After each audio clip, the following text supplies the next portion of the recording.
In just a few days, President Obama will address the Congress and the nation to outline how he and his big government cronies will save our economy. If only this administration would realize that doing less would do more for our economy.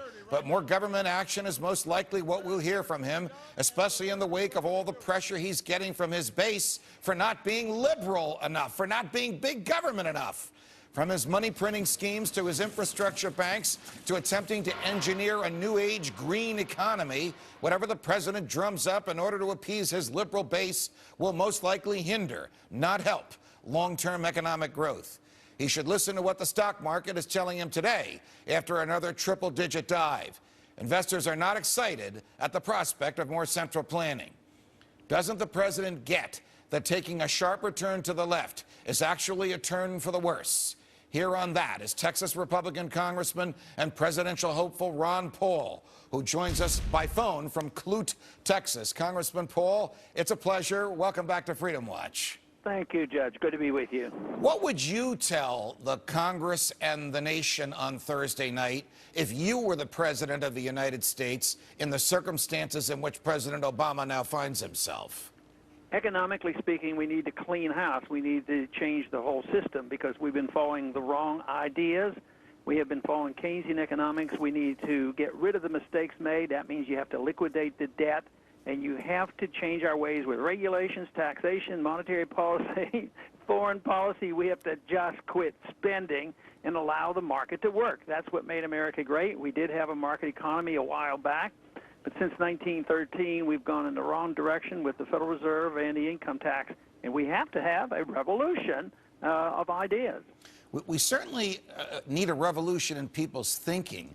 The idea that the government can solve all our problems, the idea that the government can save us from Mother Nature when we have these hurricanes, the idea that the government can just print its way into prosperity, which has been ingrained into Americans for 100 years, and which you have labored so mightily to get Americans finally to talk about and to re-examine, is something that would have to come about, I would think, before members of Congress, a majority of members of Congress, would agree with you. Well, you know, I think it goes back, and you talk about a lot of the basic concept of rights. Where do we get our rights, and what do rights mean?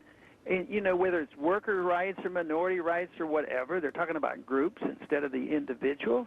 And when they talk about this, they endorse the concept of entitlement. Entitlements are now rights. Business people think they're entitled to certain helps. Right. Everybody's entitled to a bailout. The poorer ones, they have entitlements. So it's this whole lost notion of what rights are and responsibility. We want our right to our life and our liberties, and we ought to be able to keep the fruits of our labors. But we sort of have given up on that. We have grown very soft.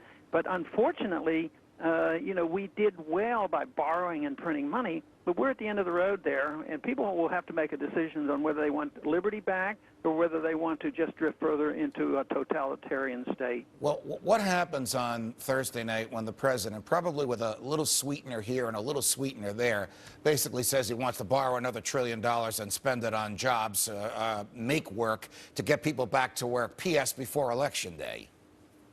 Well, I think that just puts another heavy weight on the economy. The weight is the spending and the regulations and the taxation and the requirement of the Fed keep monetizing this debt.